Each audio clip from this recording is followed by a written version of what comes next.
दतिया विधानसभा उपचुनाव के प्रचार के बीच कांग्रेस प्रवक्ता अपूर्वा भारद्वाज ने भाजपा पर निशाना साधते हुए कांग्रेस की जीत का दावा किया। उन्होंने आरोप लगाया कि भाजपा धन और बल के आधार पर चुनाव लड़ रही है, जबकि कांग्रेस गांधीवादी विचारों के साथ जनता के बीच जा रही है। जंतर मंतर पर छात्रों के आंदोलन को लेकर उन्होंने कथित पुलिस कार्रवाई की निंदा की।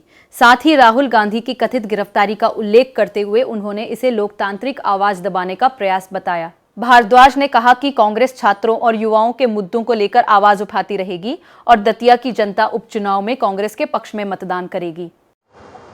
यहाँ दतिया में लगातार शराब पकड़ी जा रही है। कई गाड़ियाँ शराब की कई टीटियाँ पकड़ी हैं, कई लाख टीटियाँ पकड़ी। तो ये किस पार्टी का हो सकता है, क्या नहीं हुआ? इसका जवाब तो मैं आपको क्या दूं, आपको समझ में आ ही रहा होगा। लेकिन मुझे लगता है कि शराब वितरण करना विदाउट सत्ता के कुछ हो नहीं सकता ना। सत्ता देने के हाथ में, कानून व्यवस्था उनके हाथ में। तो मैं इस बात को जानता हूं कि वो सारा संसाधन झोंक रहे हैं इस चुनाव को जीतने के लिए, लेकिन जनता ने मूड बना दिया। जब जनता मूड बना लेती है तो कोई नहीं रोक सकता है। तो मुझे लगता है कि सारा संसाधन उपयोग किया जा रहा है। इसमें शराब भी है और सारी तमाम व्यवस्थाएं जो चुनाव में लोग करते हैं, जो जिस तरह से चुनाव जीतते हैं, बूथ पे जिस तरह से वो मैनिपुलेट करते हैं, ये सब लोग करते हैं, उनका काम है। अभी बीच में कुछ दिन पहले अभी बयान आया था कार्यकर्ता का कि लट से और जैसे चाहेंगे वैसे भारतीय जनता पार्टी वोट लेगी। ये लट्ठों वाली पार्टी है, ये गोरखों की पार्टी है, हम गांधी की पार्टी। ये अंतर है। और देश की जनता और दतिया की जनता भी देख रही है किस तरह से लट चला रहे हैं दिल्ली में, बच्चों पर, महिलाओं पर, छोटे छोटे बच्चों पर किस तरह से हमला कर रहे हैं। बच्चों की तस्वीरें आप भी देख रहे हैं, वीडियो आ रहे हैं।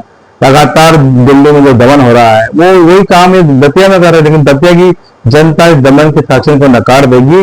दतिया की जनता 30 तारीख को हाथ के पंजे में मोहर लगाकर, बटन दबाकर इस शासन को संकेत देगी कि मध्य प्रदेश बदलाव के मोड़ में आ चुका है और मध्य प्रदेश अब जवाब देने की मोड़ में आ चुका है। वो न्याय करेगा, इंसाफ करेगा। इस चुनाव तो 2.5 साल बाद भी हो सकते थे, फिर भी चुनाव इतनी जल्दी तो सरकार को क्या पड़ी कि दतिया का चुनाव 2.5 साल पहले ही करवाना पड़ा। क्योंकि ये तो सवाल सरकार आपको कुछ पूछना ही नहीं चाहिए मुझे। सरकार तो ये सीट चोरी कर रही है, तो वोट चोरी करती है, सीट चोरी कर रही है।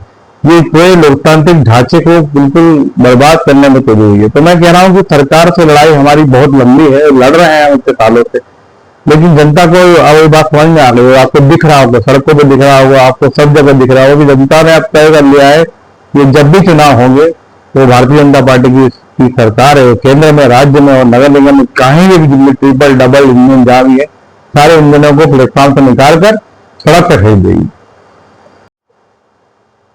सर, कांग्रेस में दतिया में जो चुनाव हुए, कांग्रेस के सभी दिग्गज नेता क्या लगता है कि कांग्रेस से चुनाव निकाल पाएगी? क्योंकि भाजपा के जो मुख्यमंत्री से लेकर अन्य वरिष्ठ नेता यहाँ दतिया में भी हो सकते हैं, तो उनके सामने कितना कांग्रेस से वो कर रही है?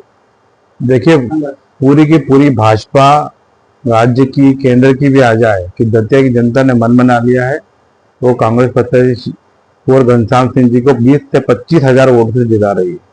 भारतीय जनता पार्टी, हमें पता है, धन बल छल सबका उपयोग करेगी, लेकिन हम पूरे श्योर हैं कि भारतीय जनता कांग्रेस पार्टी का साथ पहले भी दिया है, इस बार भी देगी और उनको भारी बहुमत से जिताएगी, हमारे प्रत्याशी जी को। और भारतीय जनता पार्टी को की पतन की शुरुआत मध्य प्रदेश में होगी। बदलाव की लहर मध्य प्रदेश से शुरुआत होगी। क्योंकि आप कांग्रेस के वरिष्ठ नेतृत्व से आते हैं और यहाँ भाजपा की जो प्रत्याशी है, जो दतिया में लोगों का ये भी कहना है कि कभी उनको देखा नहीं है, और इसके बीच ही लगातार आप देख रहे हैं कि दतिया में पैसे की गाड़ियाँ भी पकड़ रही हैं, 1 लाख रुपये पकड़ चुके हैं। इसको क्या करेंगे? मैं आपको बता चुका हूँ कि वो धन बल छल सारा उपयोग करेंगे अपने संसाधन की। सत्ता भी उनकी है और उनका संगठन भी लगा हुआ है पूरा तरह से, आपने बताया मुझे इस बात में कोई भी आश्चर्य नहीं लग रहा है कि जो भारतीय जनता पार्टी इस तरह का व्यवहार कर रही है। उनका आदत है, उनकी संस्कृति ऐसी है। कांग्रेस जो पार्टी है वो आम आदमी की पार्टी है, लोगों के साथ जुड़ी रहती है और वो अपना काम कर रही है। बहुत जमीनी स्तर पर हम लोग काम कर रहे हैं लोग आप जाके आप घूम ही रहोगे क्षेत्र में, तो आपको पता चल ही रहा होगा कि कांग्रेस पार्टी किस तरह से इस चुनाव को जीत रही है। जहाँ तक आशुतोष तिवारी जी की बात है, वो अनजान चेहरा है और मुझे लगता है कि वो दतिया का कोई व्यक्ति उनको जानता नहीं, वो बहुत अननोन आदमी है। और हम उनके बारे में निजी बारे में ज्यादा टिप्पणी तो नहीं करते, लेकिन वो हमारे विरोधी है, लेकिन वो जिस पार्टी से आते हैं उससे वैचारिक विरोध है और जबरदस्त विरोध है। और हम उसका लड़ाई ना केवल दतिया में लड़ रहे हैं, दिल्ली में लड़ रहे हैं राहुल जी के नेतृत्व में, और यहाँ पर मध्य प्रदेश में जीतू पटवारी जी के नेतृत्व में हम जीत रहे हैं और हम लड़ रहे हैं लगातार। हमारे प्रदेश अध्यक्ष श्री जीतू पटवारी जी इसको कर रहे हैं। तो मेरा यही कहना